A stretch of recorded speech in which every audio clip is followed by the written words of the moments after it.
We're back in Vegas at the MGM Grand. Everybody's getting ready for Saturday night at the T-Mobile Arena. One of my good friends in boxing, the badass Caleb Plant, is here. And I think the last time you did my show, I was on the Howard Stern channels on Sirius XM. I did my dirty show. You remember I did a dirty show with all the cussing and everything? Yeah, I remember that. And now I do TV in New York. Look at you, man. I do sports betting TV, and I got a blazer on. You never saw me with a blazer on, son. Moving on up in the world. You know what I mean? Come on now. Hey, so I got to tell you, I was at the Tank fight, and I was sitting in your row 3. We were sitting in the same row, and all the nonsense broke out with that freak. Ryan, who had absolutely come right from the mental ward to the arena and was acting like a tool and was upsetting everyone and their brother in that arena. Wherever he went, he was like a cancer. And I'm sitting there. I remember Mighty Mouse was sitting there. His girlfriend was pretty hot, too. I have to say, she was really beautiful. I thought she looked at me. You could tell she liked me. She thought, she's like, she had a thing for you. You know what I mean? You could tell she was like, Pharrell's over there, and then Caleb Plant's over there. And then this kid starts mouthing off to you. And I swear to God, because I've always been a fan of yours, I was sitting there with my son who goes to San Diego State, and I go, watch this. I go, watch this. My man is just not having this. He's not having this kid, this punk, talking to him. And I thought you were going to kill him. I really did. I thought right then and there you were going to kill him right in the third row. Yeah, I mean,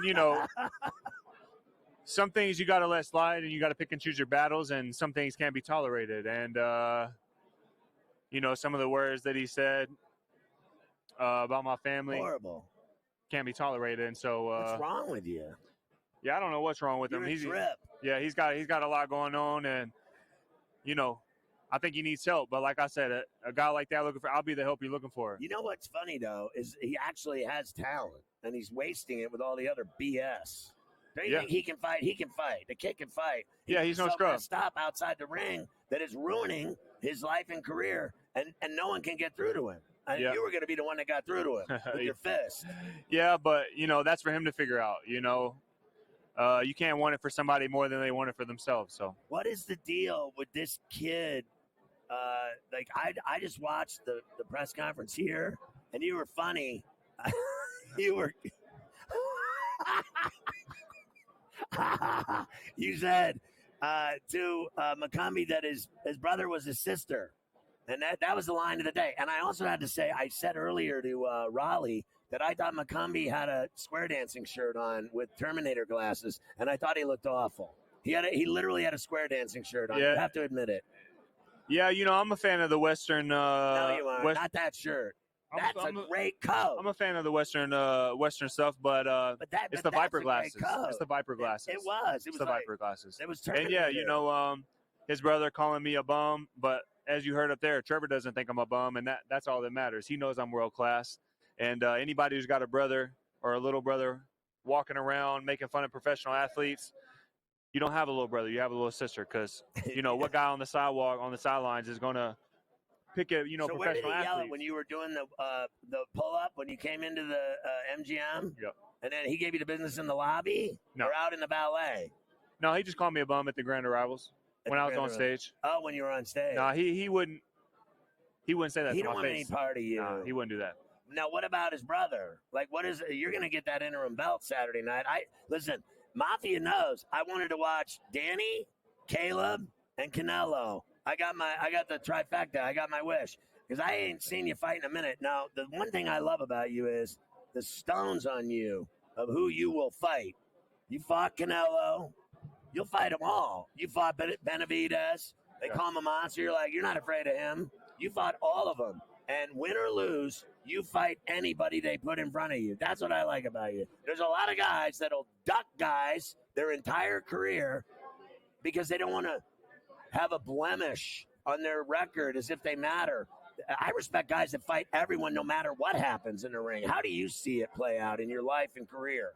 Yeah, I mean, my dad always taught me that it's important to go after the biggest challenges. If you want that legacy, if you want that glory, which is what a real warrior lives for, then you got to go after the biggest task. And if you think you're the baddest man, then, whoever else they say is great, you got to test your skills against them. And sometimes you may come up short, and people may call that a blemish, but I think the real blemish is never testing your skills to begin with and never going after the biggest fights. So I pride myself on that. So we're like, you were living in Nashville or something, I think, the last time I talked to you, or somewhere. Oh, that's where I'm from. I'm from Nashville. Are you living there now? Where are you living? I live here. I've been living here since 2016, and I'm from like 25 minutes outside of downtown Nashville. It's called Ashland City. It's way out in the country. But you moved out here now. Yeah. You like it here, or do you miss there? I mean, I miss home. I miss things about home, but I love it out here.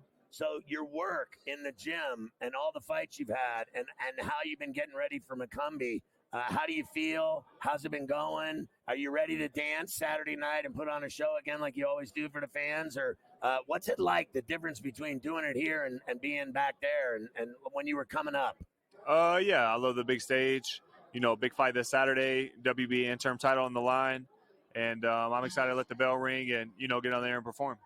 So, you know, this guy's a Jets fan. And he said to me before interview's over. He said before you came over here today, he said, this guy, you're bringing this guy on again. He goes, tell him that Aaron Rodgers is going into Smashville to beat the Titans Sunday if it's the last thing they do. He said it, that guy right there.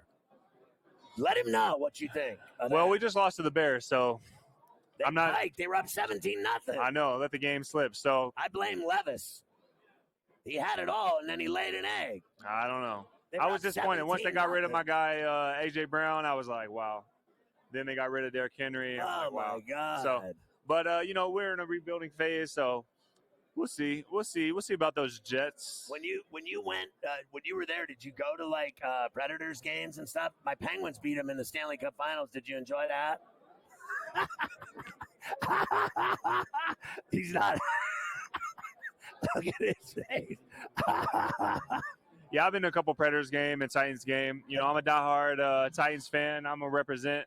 So who's your favorite team, football team? I'm the Steelers. I'm all Steelers. Pittsburgh, Steelers, Pirates, Penguins. That's it. And I like the Miami Canes in college football. I went to Indiana. I like the Hoosiers in basketball, but nothing else.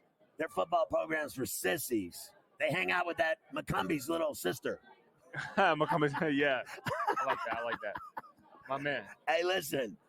It's great to see you fighting again. I can't believe, because I haven't been to, it's been a minute since I've been to one of your fights, so Saturday night I get to check it out and see you do your thing. How do you think this guy, what do you worry about? Because I know you respect him. You've said it right to his face. You were up there on the stage today talking about, you respect me, I respect you, let's go, let's get it on. What do you think of him as a fighter? Well, I said he's not a bum, so, you know, respect's a strong word. You know, I respect my opponents enough to train hard. And, yeah, I'm not necessarily a big fan of them, but, you know, I just got to go in there, be myself, stay sharp, stay relaxed. And, you know, I've been on the big stage before, so I know how to handle it. And then tomorrow you're going to go in there and weigh. What are you going to end up weighing? 168, right on the dot. Right on the dot. No questions asked. Is that a pain in the ass getting through that? Like, I was talking to Danny about it. He just said it's painful. I mean, regardless of how much weight you got to lose, you know, it's never fun, but it's part of the game, you know. And, you know, my dad's always reminded me, you know, we don't get paid for the stuff that we love with our job. We get paid for the things that we don't like. So, you know, I'm getting paid to make weight. I'm going to make it like a professional. And, like I said, go in there and perform on Saturday. Win another title and get a lot of money. It's a beautiful thing. Hey, good luck to your crappy teams. It's always good to see you, brother. I love you. I look forward to watching you fight Saturday night. I'm glad you didn't kill little Ryan when he lost his mind in the third row at the fight. I was there with you. I got to tell you, I'm telling you, that chick, Mighty Mouse, this girl, she was looking at me. I don't know about all that. I made her laugh, too. I got her a drink. I don't know about all that. I'm telling you. And it could be worse. You know, I could be a Jets fan as far as the Titans. You know, I could be a Jets fan, so